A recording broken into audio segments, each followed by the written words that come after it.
Tanishing, oliy toifali plastik jarroh. Ko'rinishi yoqimsiz bo'lgan bu maxluq sizning qovog'ingizda yashaydi. Siz tunda uyquga ketishingiz bilan u sayohatga chiqadi. Uning vazifasi terida o'lib borayotgan o'lik hujayralarni yeb bitirish. Shuningdek, teriga tashqaridan kelgan yod, mikroblarni iste'mol qilishdan iborat. Yangi teri hujayralari uni ovqatlanish ratsioniga kirmaydi. U ishini bitirib, o'z uyiga qovoq qismiga ravona bo'ladi.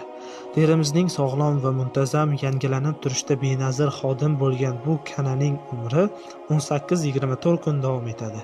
Bu muddat ichida uning urg'ochisi ter ostida 20-24 tagacha tuxum qo'yadi. Bu jarroh o'z ishini shu qadar mohirlik bilan bajaradiki, hatto biz uning operatsiya stolida ekanimizni ham sezmaymiz.